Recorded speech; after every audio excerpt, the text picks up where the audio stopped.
May I step to the door once more? Yeah, and before you step to the door, is there at this stage, which is mid-trial, anything else, whether Brady or not, that you think might be relevant to either the state or the defense in trying this case that you, the state, know of that the defense still does not know of?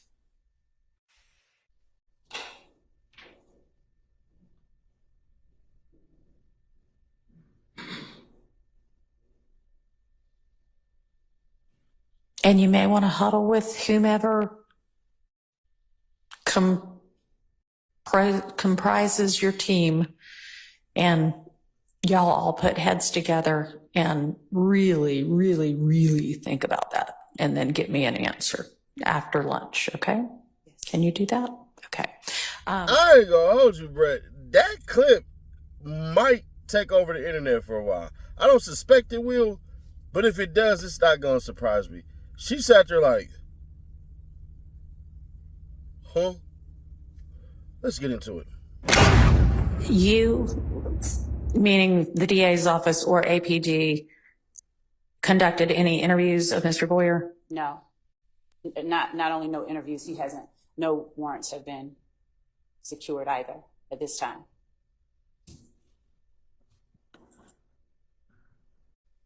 All right. I'd like to review the affidavits in support of seeking the contents of cell phone, or did you not need that because you had the wiretap stuff already? We because no one had any contact with the person himself, we never had access to contents of his cell phone, just his cell phone. Okay, so when we're saying cell records, it's essentially like location information. Yes. Okay. All right. So can you get me the affidavit in support of that, please, to review? Yes, sir, Mr. Sharp. Your Honor, regarding the state's assertion that we were put on notice about Mr. Boyer, there is a wiretap. That is true. We were provided the contents of the wiretap. That is also true. There's nothing in the wiretap. There's a phone number, which is what the state handed over on Monday, the contents of that phone number that shows contact through the wiretap. There was nothing linking that phone number to Mr. Boyer. I just want to make that clear. Okay, There's nothing that puts us on notice that Mr. Boyer is a person of interest or potentially at all involved or in contact with our clients in this case. And there was also, Mr. Harvey's also pointing out there was no raw data provided in the wiretap regarding the wiretap itself. Okay, I guess when I said data, I meant the information from which they formed those conclusions. I understand. We were aware of what numbers were calling what numbers. You just weren't aware that whatever this number is was connected. It's obviously somebody's, but y'all didn't know whose phone it was. And I can state in my place as an officer of the court, upon information belief, that I've listened to pretty much all those calls. I don't recall in any calls in the wiretap where that number's involved anyone ever saying any government name that would put us on notice and say, oh, that's DeMarco Boyer's number. So we've been pretty diligent. Okay, so Ms. Love, yes, what do you say about that? I'm not refuting the person's name. I'm talking about the phone number whose records we turned over being present and the content of his conversations and communication. Okay, so do you have the affidavit available? That's what I'm getting. Potentially by the time of the affidavit, but certainly by the time the cell records were secured in the fall of 2023, you knew that phone number was connected to DeMarco Boyer, true? That is true. Okay, so is there a way that the defense was supposed to have also known that that phone number was connected to DeMarco Boyer? If the court will permit me 1 second. Go ahead.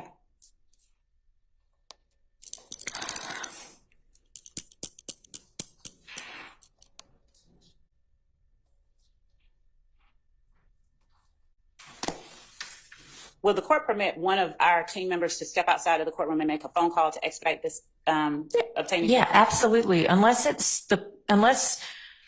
you are the one who needs to step out and you're the one in the midst of the argument, the rest of your team can do whatever they want to do. Okay?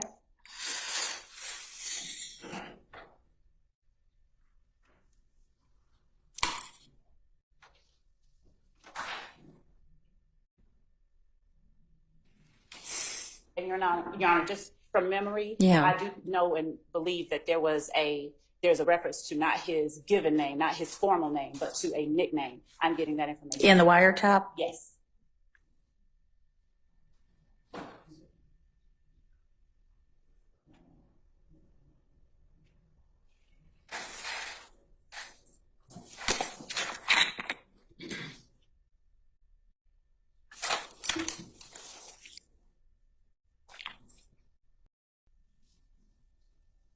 All right. And all the information you, the state, have regarding Mr. Boyer is inculpatory of these 6 defendants, or not all 6 of them, whomever is charged in the Thomas murder? In the Drinks. Oh, okay. Oh, okay. Which is something that other than your opening, which isn't evidence. Have you gotten to that point in the evidence yet? No, that would be likely one of the last. Okay. All right. I feel like there was another question the court asked me that I did not answer. I don't know what it was at this point.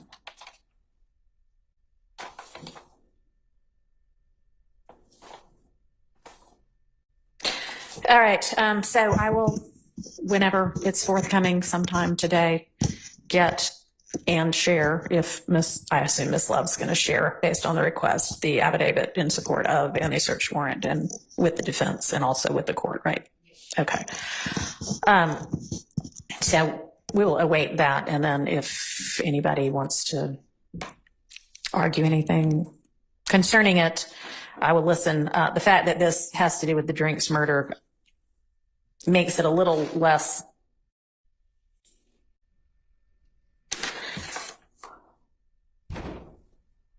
well, strike that. If y'all want to say anything else after we get those, then I will entertain it. Okay. All right. So in the meantime, let's keep plodding through this set of statements of Mr. Zachary's. Can I ask a date or a date certain for the court to inquire of a date certain on this issue before you? On the getting the affidavit and the search warrant? No, I'm just, I'm sad saying it. I'm really hurt saying this, but this is not new. So a date when Ms. Love just said, "Oh shoot," this is not a quote, but something effective. "Oh shoot, we must turn this over." That was before giving it to Agent Bernie. So what happened on that date of the "oh shoot" to we get it yesterday, and we don't get it. This is new stuff. Good question. So we are one team, but we have many members and parts. But I will get the date. But I can tell you that when I said that there was the realization that we do need to turn it over. Yeah. When did that realization occur? I will find out, because it was not mine. It was not my realization. Okay. I'll find out. What I'm saying is, who's in charge of the team? I am. And so before it's mine, generally speaking, I'm saying that in terms of a date certain, there was communication internally. We looked at it. We were looking at everything we had to turn over, and we were looking at anything that we haven't turned over. Collectively, we realized, oh my goodness, this has not been done. All right. And you don't know what date that happened? No, that's what led to turning it over. On Monday.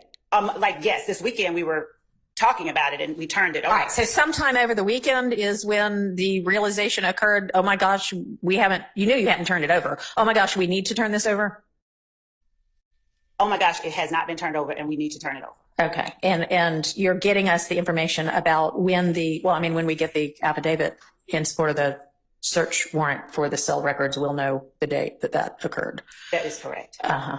We're working on that. And it did not occur to anybody at that point in time that this is information to be shared with the defense. When the court says at that point in time, you mean with the affidavit for the search warrant? When the search warrant for the records were obtained? Yes. right? I mean, obviously not, since No, because- you got them in the fall of 2023. And because the information that was that the search warrant was based on had been provided. So Well- we weren't thinking along those lines then. Okay, had you at any point provided information that the phone number that y'all all know about from the affidavit and the nickname, which I think that's what it was, you were going to tell me what the nickname was, is actually DeMarco Boyer. Did you ever before Monday share that information? No. Okay. All right. What was the nickname?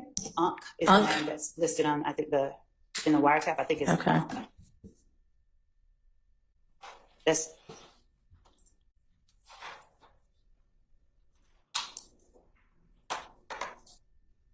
and I'm also seeing if there are any other nicknames associated with that number. There may be more than one. That's not uncommon. So I'm going to get all of them.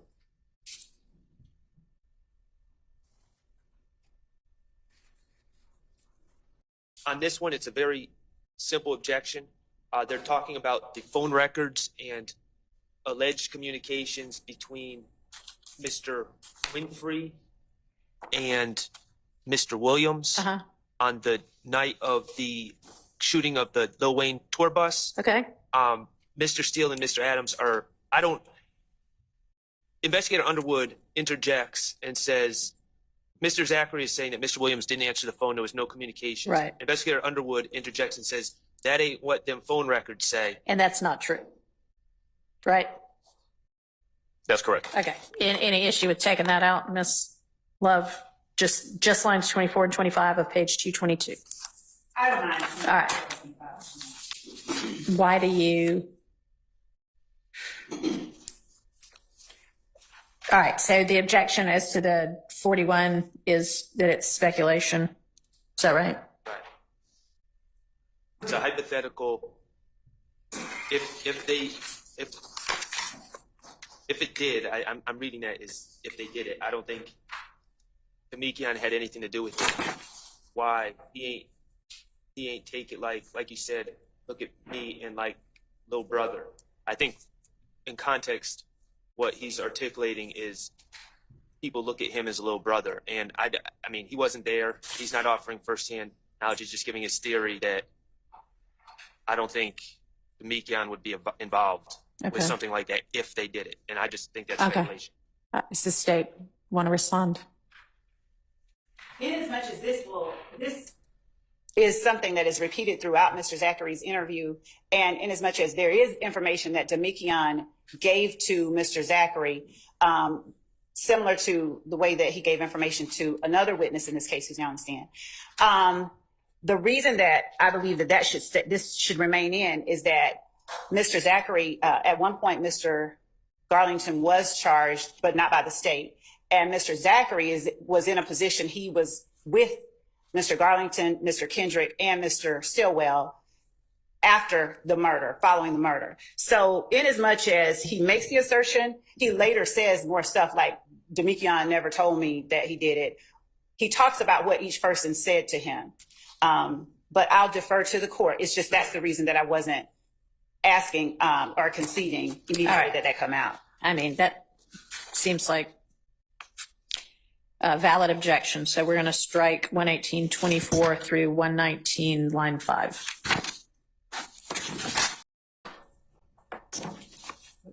No, he does object to it. Okay, I see what he said.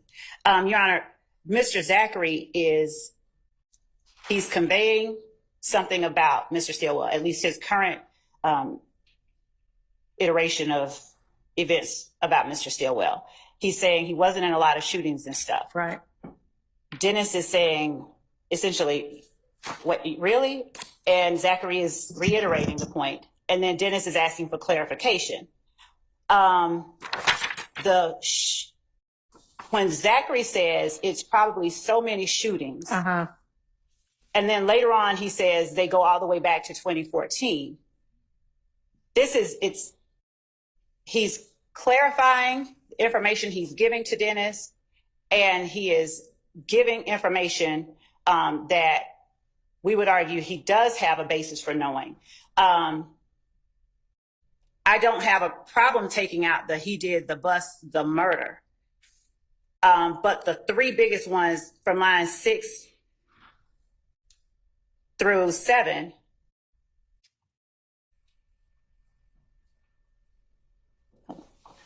we would argue that those are events or incidents which Mr. Garlington does have information about. Okay, so I think that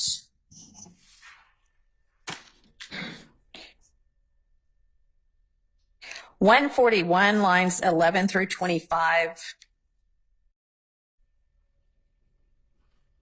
are okay. Can I just make my specific objection to that? Yeah. Okay, so on 11 to 25 on page 141, what I'm specifically objecting to is when Investigator Dennis says, Can you pick up your mic? I'm sorry. I know that's kind of annoying, but no, it's fine.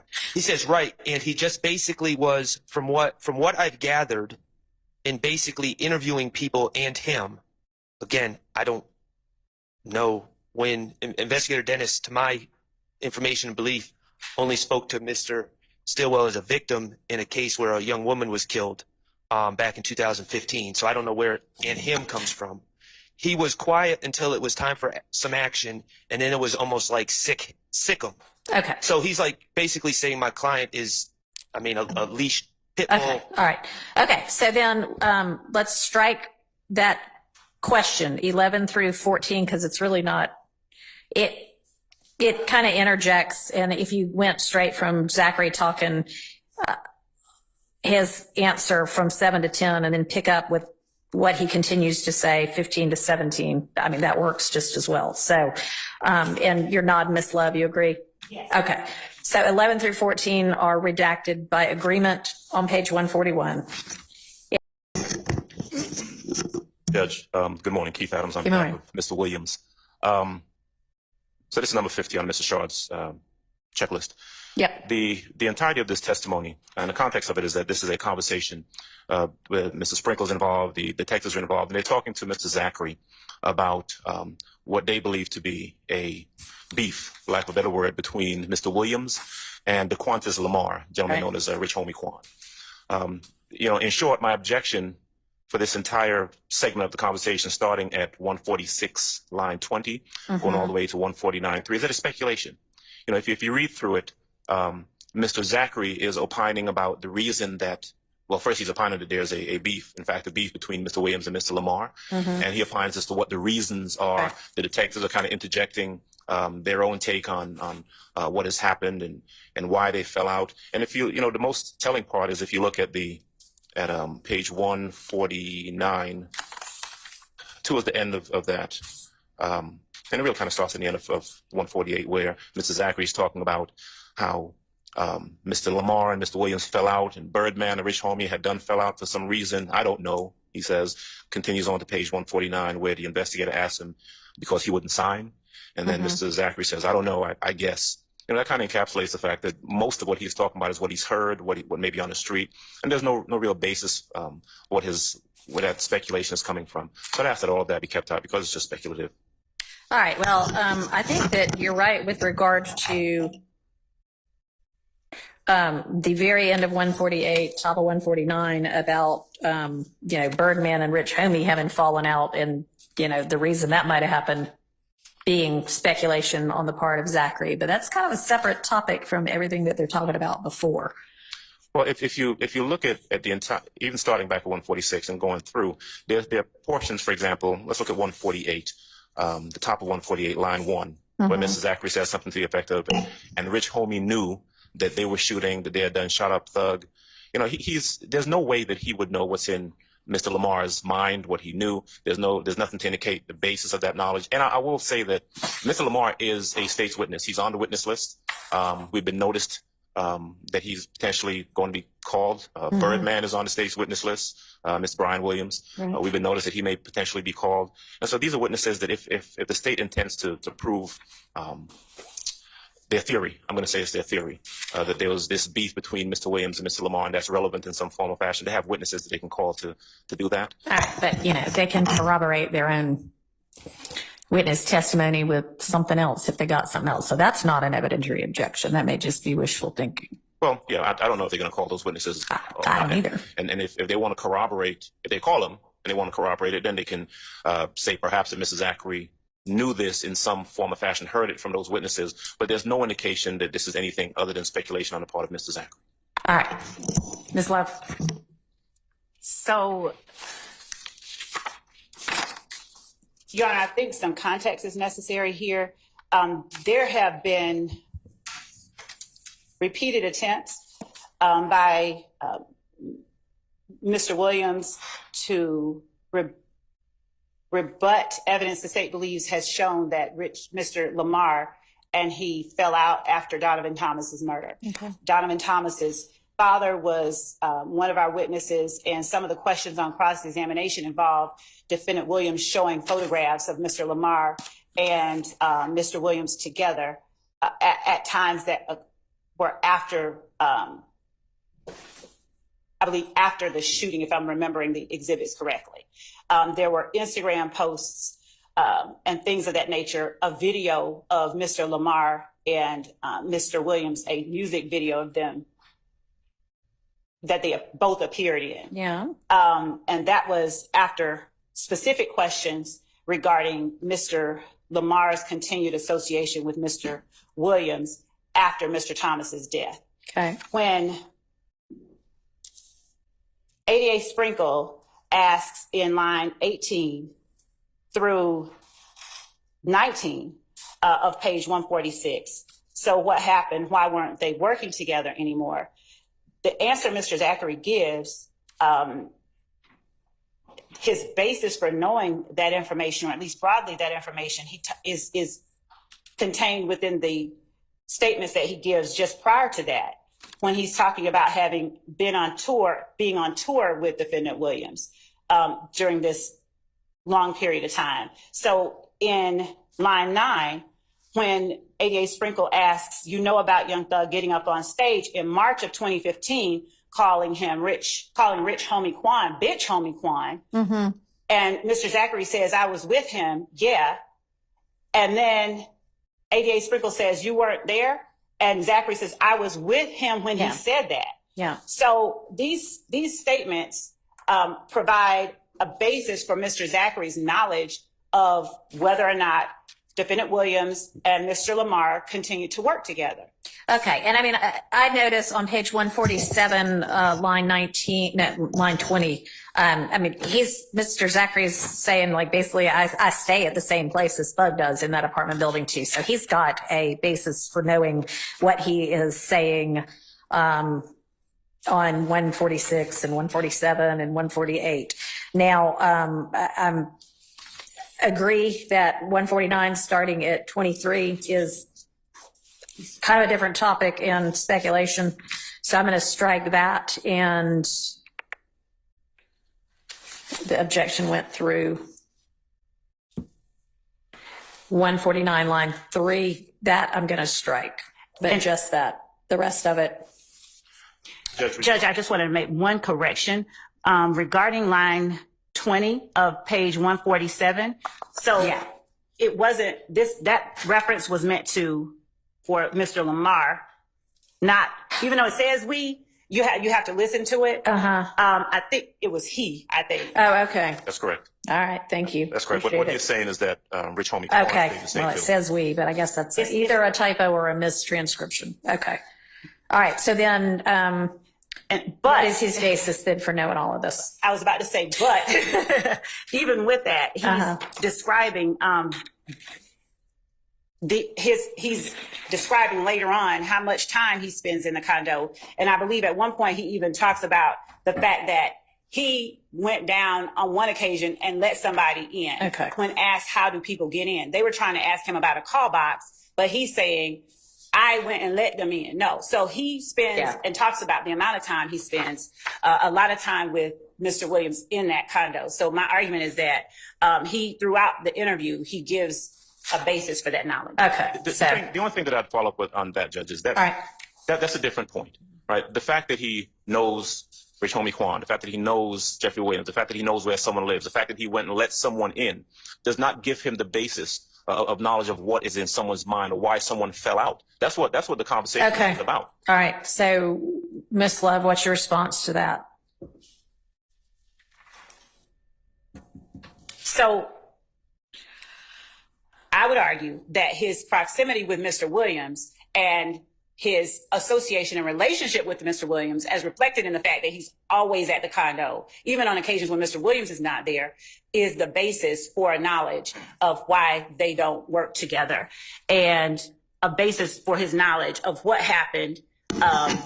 Okay. And you have evidence that establishes their close relationship at this period in time. Yes, his Okay. words, Mr. Okay. Zachary's words throughout the interview All right. are Then- reflective of that. Okay. Then I will stand on my prior ruling. So just to be clear, Judge, what is the court saying will be kept out? 148, line 23 through 149, line 3.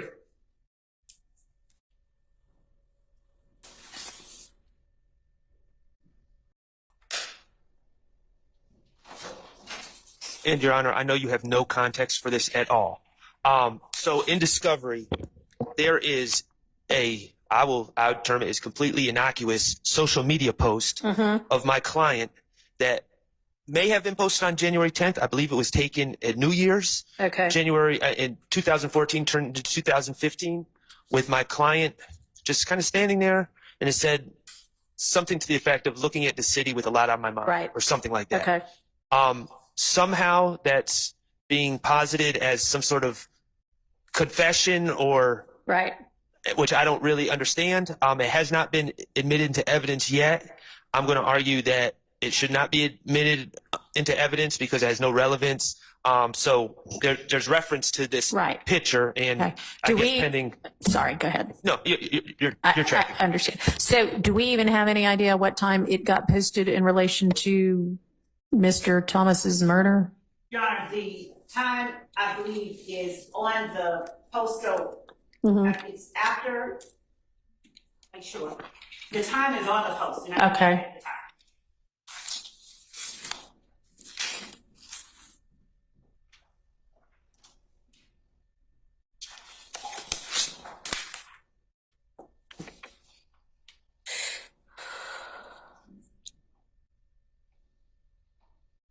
And my memory that I'm going to confirm is that it's around 10 something in the evening, but I'm going to confirm that. I mean, What time was the it's a little after 7. 7 something PM? Yes, it was a little. Okay. 7:22 to 911 call All right. at night.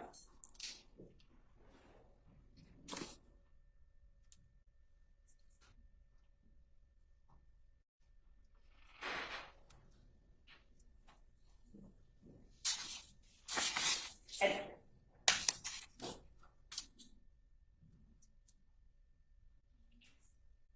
so it was posted by Mr. Stillwell on January 10th at 9:58 p.m. is the time and date of the post, on the post.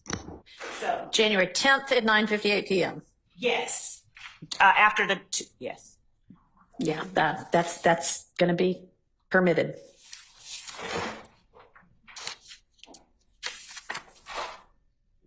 In that case, Your Honor, there's nothing there's nothing about this discussion of it Right. that is by itself objectionable. It's just, I object to the evidence itself. So that's why I Okay, was- yeah.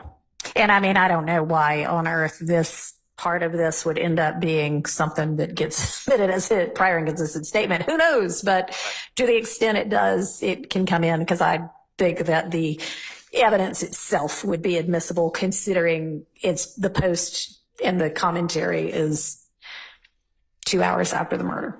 Okay.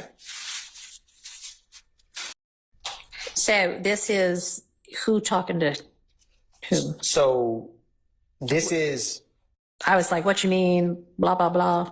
Who's having this conversation? so Mr. Zachary first has mentioned a conversation he had with Demise McMullen, who told him that he believed Mr. Copeland was going to fold. Okay. And then Zachary also states, I think Zachary actually then, after he says Nard thought Mr. Copeland was going to fold, he thought he was going to tell on us. I think Zachary just starts saying that's why Thug stopped messing with him, because he thought he was going to fold.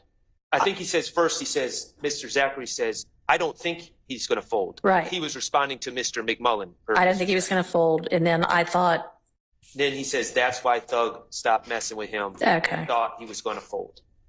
And that's the part I'm objecting to. okay.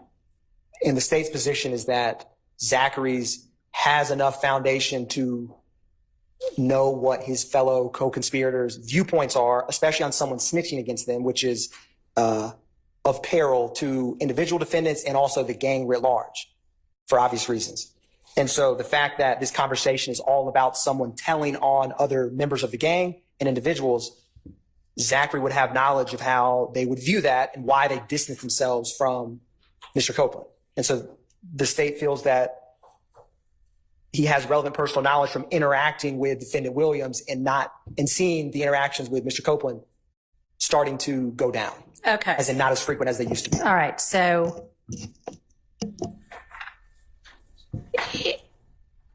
and your basis for this not being speculation is that you think that, let me just say this, before you could get this in, you need to establish the foundation for him knowing.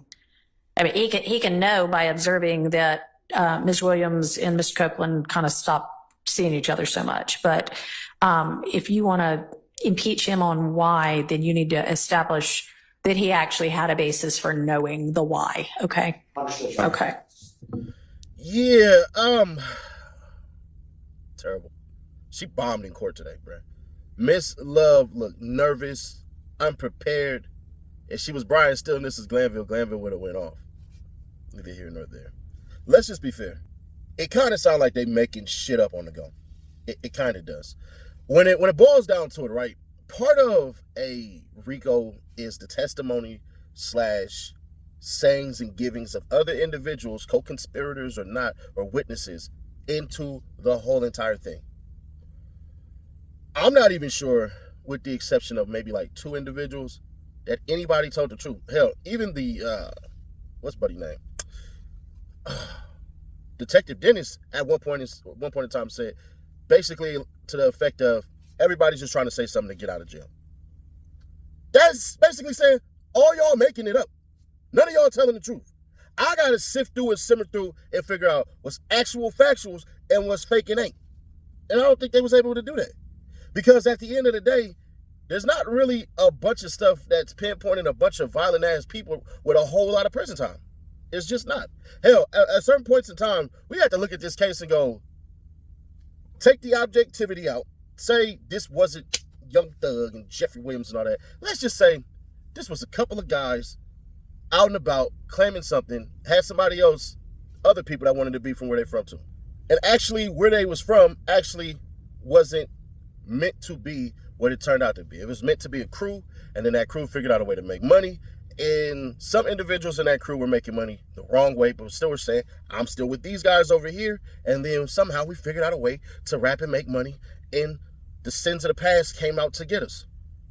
We had one individual who was talented, but nobody wants to rock with a foot soldier. We all rock with the leaders. Look at how all these rappers from the early 2000s were all gang members, big time drug dealers. Y'all remember Rick Ross said, I know Pablo Noriega, the real Noriega. He owed me 100 favors. Us on the West is like, you took Freeway's name, so you telling us you the Miami Freeway? Oh, you legit like that? So that part happens. But now, let's be fair. Love was massively unprepared, and I'm going to say it since it sounds like, well, I don't know. I ain't watched nobody else stuff on this. I'm just saying, she lazy as hell, bruh. I real life sat there watching today going, Love, I think you just put the whole discovery up and stuff where it looked like, yeah, this shouldn't be in there. You just went ahead and agreed with Shart and just say hell no on a bunch of things. There were even times where the conversation that was said wasn't even the real conversation. It was the damn detective doing all the talking. He's over there theorizing and trying to get them to say yeah. And these niggas have said, I don't know. That's not supposed to come in there. That's like a cop walking up to you and saying, hey, I'm pretty sure that you've seen exactly what happened. And you say, I don't know what happened. And then they say, yeah, you did, man. You've been standing out here for 5 minutes, and I know you seen who robbed that house. And you said, I don't know anything about nobody's house getting robbed. But, I mean, shoot. The people over there, they do got a nice house. I do see why somebody would rob it. Miss Love would have put that statement right there and said, hey, he's YSL. He just said he has knowledge of what's inside the house, and there's a motive as to why you would do it. And he was there on the scene. That's the type of shit that we were dealing with today. I'm like, bruh, you crazy as hell. You lazy as hell. That's what it is. I'm not saying she crazy. I'm not even calling her dirty. I'm calling her lazy as hell. Now, I don't know if I should call her lazy ass love because there's too many puns in that one, but I'm going to just call her lazy love for right now. Matter of fact, I don't even want to do that because it don't even sound right. Miss Love is lazy. The whole entire thing today, and some people are getting pissed off at the judge, and I knew it was coming, talking about she's teaching the prosecution how to ask questions. No, she's not. She's setting their asses up to let them know this is the only way you can introduce this into my court. That's what she's doing. Y'all got to stop with the BS of, oh, she's helping out the prosecution team. She is slight weight on their team because basically she's their boss, making sure that they're doing it the right way. Yeah, they're a referee, but they also are a boss. If Miss Love doesn't do it the way that she needs it done, they're going to go ahead and kick it out. And I ain't going to lie. Brian Still's getting his Drew Fielding though. And I only say Drew Fielding because this is a tactic that he uses that we haven't seen in the YSL trial. Let me make sure I put that out there. In just this trial, I'm not saying previous ones, but this is how YFN Lucci ended up getting so many less years after what the hell we seen. There was a lot of stuff that got turned in late. Whole lot of stuff that got turned in late. And what ended up happening was the judge was like, bro, y'all kicking this stuff in this goddamn late? Not gonna happen. It gotta go. So what ends up happening is, with the judge saying that, they start saying, oh, damn, we can't do none of this. So what can we do? I got it. Let's all take a W here. Let's get this person some penitentiary time, him some penitentiary time. Probation after here, we'll give this written thing right here and all this crap and everything like that, and we'll do it that way. And ultimately, still filed a motion saying, y'all keep turning this stuff in late. Y'all can't use it. And he did it for the cell phone stuff because, Miss Love, what the hell? How do you pull up? Oh my gosh, gee, Willikers, Johnny's, we got to send this over. Bitch, that's Brady material. What the hell are you talking about? All this had to do with the cell phone tower stuff and everything like that, to the point where even the judge in the beginning was confused as hell. She mixed up what they were saying. They were saying, no, these are phone calls, not cell phone tower data hits. So I'm with Still on that one. And we're going to see. It's looking more and more like Friday. The judge is just going to say, let's proceed, because she keeps hinting at little things and nobody can ignore this. The jury is coming in on Monday. I'm changing my mind on what I said about Lil Woody before, saying that he's not going to testify and go to jail. Nah, he going to testify. What is he going to say? I don't recall. He has to. And that's perfectly fine right there. That's going to stop a lot of stuff from being brought up and all that and everything and all this shit. The problem that ultimately happens is do we believe him? In the grand scheme of things, no, we don't. Nobody believes him. And that's a win for Young Thug, because regardless of how people try to spin it and all this crap and everything like that, that bail can't be unrung. We heard his testimony. We heard everything. We heard him flat out his mouth say, I'm a liar. I would have said anything to get up out of jail. Nigga, that sounds like what a majority of people would say. If a cop walked up to you and said, I seen you spit on the ground and you got like a little something here and you spit on the ground, you gonna lie and be like, no, I didn't. Then what's that right there? I was eating a glazed donut, bruh. But I don't know, man. Y'all let me know your thoughts on this one. I will say this, man.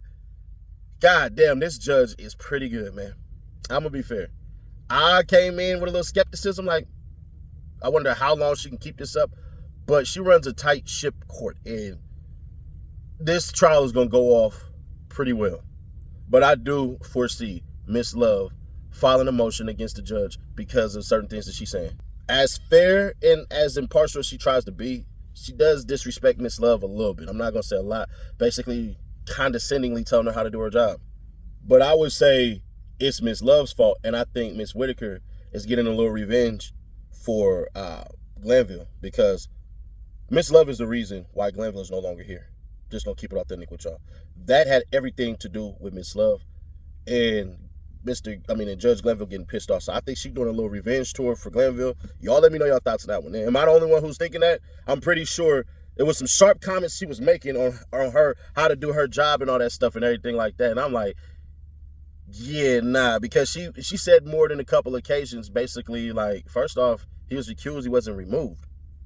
Meaning, he didn't do anything wrong, it was the way that he handled it. He didn't get booted off the case. He got recused because of how he handled one motion. Other than that, he did nothing wrong. This is how she's coming off. So I think her, in particular, I think she's taking shots at Miss Love like, yeah, you better get your stuff in order because you don't know how to do your job, and I got to come in here and clean all this shit up. But, like I said, y'all let me know your thoughts on that theory. That's just something that's been in the back of my mind for a little bit. I'll catch you on the next one.